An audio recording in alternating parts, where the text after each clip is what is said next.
여러분, 세상에서 가장 유용한 기도문 하면 뭐가 떠오르시나요? 아마 많은 분들이 주기도문을 생각하실 텐데요.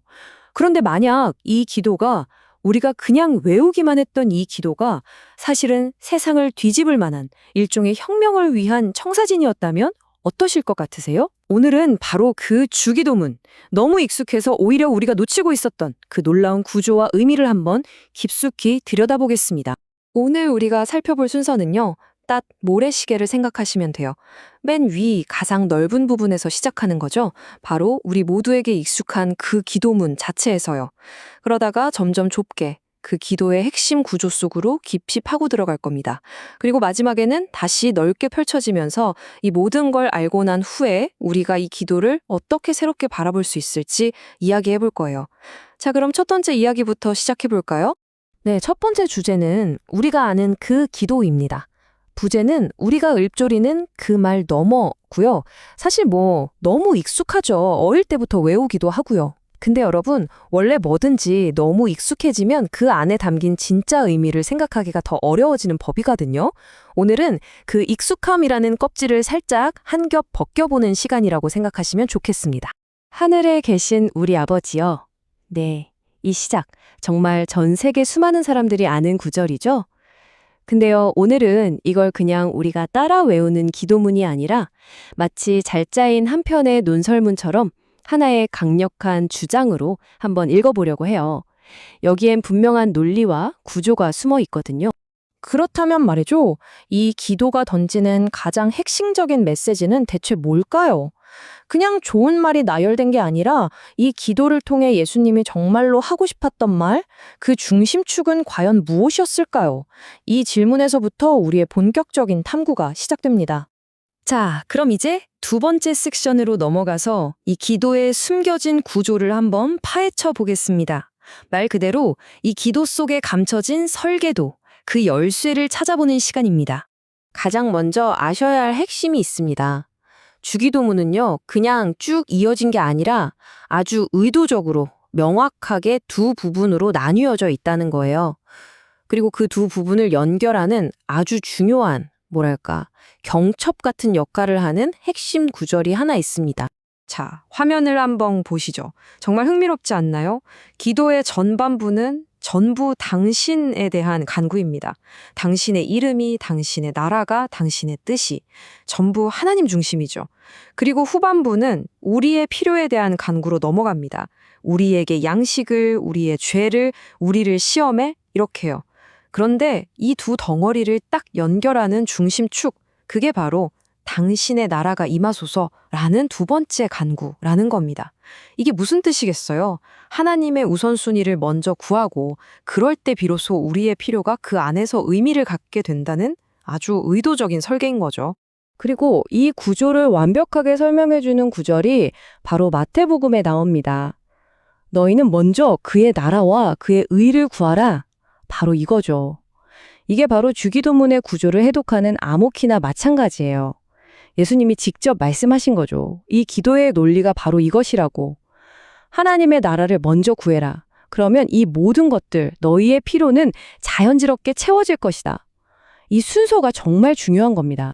자, 그렇다면 이 구조가 당시에 얼마나 파격적이었을까요?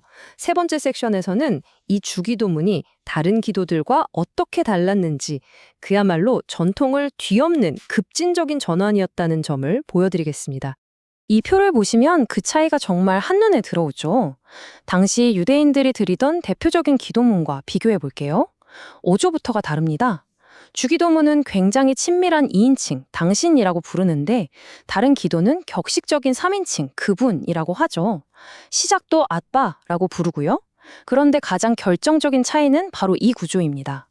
다른 기도들은 보통 우리의 일상적인 필요를 먼저 구하고 그 다음에 하나님 나라에 대해 이야기해요. 한마디로 하나님 일단 제 문제부터 좀 해결해 주시면 그러면 제가 하나님 나라를 위해 살겠습니다. 이런 식의 거래에 가깝죠. 그런데 주기도문은 이걸 완전히 뒤집어 버립니다. 아니, 순서가 틀렸다. 먼저 당신의 나라가 이 땅에 오게 해달라. 이것이 내 유일한 소원이다. 이렇게 선언하는 거예요. 이렇게 순서를 바꾸는 것만으로도 세상을 바라보는 관점 자체가 완전히 바뀌는 그야말로 혁명적인 선언이었던 겁니다. 네 번째 섹션입니다. 그렇다면 이 기도의 심장이라고 할 수 있는 하나님 나라? 이 개념은 대체 뭘까요? 이게 그냥 단순한 문구? 그 이상이라고 하는데요. 한번 깊이 들어가 보죠. 이 하나님 나라라는 개념을 이해하기 위해서 먼저 다른 종류의 상징을 하나 볼게요. 이걸 스테노 심벌이라고 부르는데요. 말이 좀 어렵죠. 근데 별거 아니에요. 그냥 저기 보이는 빨간색 정지 표지판 같은 겁니다. 저 표지판이 무슨 뜻이죠? 그냥 멈춰라. 딱 그 뜻 하나죠. 다른 복잡한 의미가 없어요. 의미가 하나로 고정된 상징. 그게 바로 스테노 심벌입니다. 그런데 세상에는 정반대의 상징도 있습니다. 바로 텐시브 심벌이라는 건데요. 이건 하나의 의미에 갇혀 있지 않아요. 오히려 그 단어를 듣는 순간 머릿속에 온갖 풍부한 이미지와 이야기, 감정들이 막 떠오르게 하는 그런 상징이죠. 그리고 하나님 나라라는 말이 바로 이 텐시브 심벌의 대표적인 예입니다. 이건 그냥 단어가 아니라 거대한 역사를 담은 하나의 압축팔 같은 거라고 보시면 돼요. 예를 들어 당시 유대인이 하나님 나라라는 말을 들으면 어떤 그림들이 떠올랐을까요? 바로 이런 것들입니다. 맨 처음 세상을 만드신 창조주 하나님의 통치, 그리고 그분의 대리인이었던 아담의 이야기, 이스라엘 민족과 맺었던 특별한 약속, 다윗 왕을 통해 약속된 영원한 왕조, 그리고 노예였던 그들을 이끌어내신 위대한 구원의 역사, 출애굽 사건 같은 것들이죠. 마지막으로는 이 모든 악과 고통이 끝나고 하나님의 통치가 완전히 이루어질 그 마지막 날에 대한 희망까지. 이 모든 거대한 서사가 하나님 나라라는 이 한마디에 전부 담겨 있었던 겁니다. 어마어마하죠? 자, 이제 마지막 섹션입니다. 지금까지 우리가 살펴본 이 모든 것을 가지고 다시 기도의 맨 처음으로 돌아가 보려고 합니다. 이 새로운 눈으로 기도를 다시 보면 그 친밀함과 경외감의 균형이 얼마나 놀라운지 깨닫게 될 겁니다. 기도의 첫 구절을 다시 보세요. 하늘에 계신 우리 아버지. 여기에 정말 놀라운 균형이 숨어 있습니다. 한편으로는 아버지, 그것도 당시 사람들이 집에서 아버지를 부르던 아주 친근한 말인 아빠라고 부르면서 급진적일 정도의 친밀함을 표현합니다. 이건 정말 파격적인 거였어요. 그런데 동시에 하늘에 계신이라는 말을 붙여서 그분의 무한한 위대함, 우리와는 다른 초월성을 분명히 하죠. 이 둘 사이에 팽팽한 긴장감, 이게 핵심입니다. 너무나 친밀해서 아빠라고 부를 수 있지만 동시에 너무나 위대해서 온 우주를 다스리시는 분.